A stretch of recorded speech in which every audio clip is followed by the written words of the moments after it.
আসসালামু আলাইকুম, সবাই কেমন আছেন? আশা করি সবাই ভালো আছেন। এই চলে আসলাম নতুন একখান ভিডিও নিয়ে, যে কইছিলাম যে তরমুজের খোসা দিয়ে একখান ফাইনেটা রান্না রান্নাবো, তো আপনাদের হাতে শেয়ার করবো। তো আজকে চলে আসলাম এই রান্না খান নিয়ে। তো যদি বা কালকে ছিল ভিডিওটা, আজকে আপলোড করব, এই জন্য আজকে রেডি করতেছি ভয়েস দিয়ে।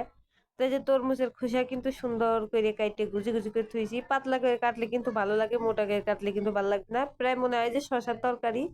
আর এই যে মসুরের ডাল দিয়ে যদি রান্না করা যায় না, তাহলে কারণ সেই স্বাদ লাগে। তো আমি আনে হলে আদা রসুন বাটা দেই নাই, সেই জন্য যে রসুন ফোড়ন দিয়ে তার মধ্যে কালো জিরি মিরি দিয়ে নিলাম, যেহেতু ডাল দিয়ে নাড়বো, জিরে ফোড়ন টোন কম দিয়াই যায়।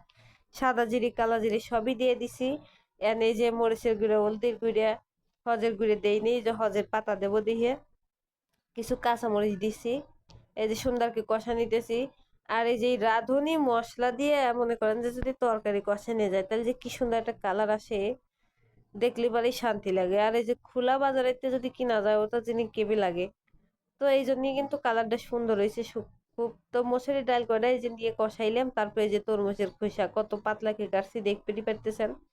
তো এর আগেও কলাম না দিছিলাম, সবাই প্রশংসা করছিল খায়া।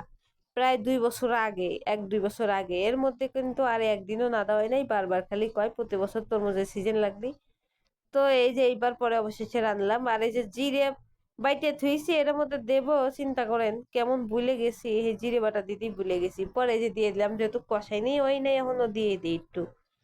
তো এই যে সুন্দর করে কষা বাটে একটু জল দিয়ে দেবো, জানি সিদ্ধ হয়ে যায় ঠিকঠাক। আর ডালটা ভিজে রাখছিলাম, এর মধ্যে যে টমেটোটা দিয়ে দিতেছে। এই টমাটম যদি আগে দেয়, তাহলে গইলে আরে চিহ্নই থাকবেন না, স্বাদ হবে না কিন্তু দেখা যাবেন না। এই জন্য চিন্তা করলাম একটু পরেই দেই।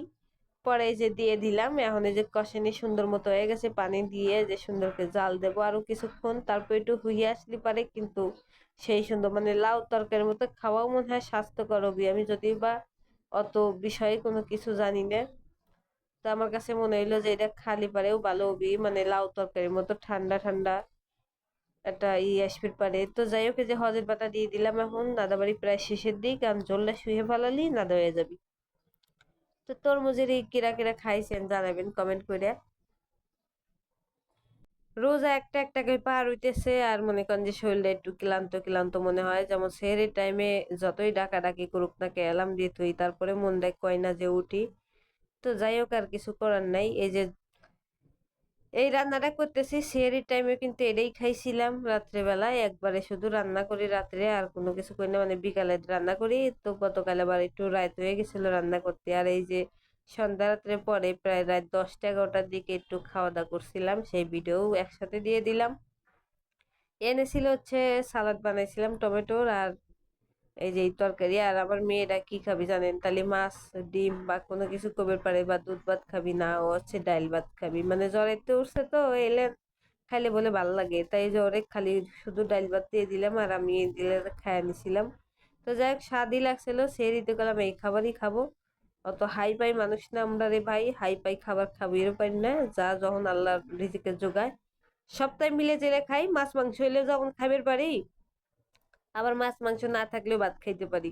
যদি মুহি আল্লাহ এই রুচিটুক না দিত, তাহলে মনে হয় দুনিয়া বাইসেই থাকতাম না। তো যাই হোক, ভিডিওটা ভালো লাগলে সবাই লাইক কমেন্ট করতে ভুলবেন না। ধন্যবাদ সবাইকে, আল্লাহ হাফিজ।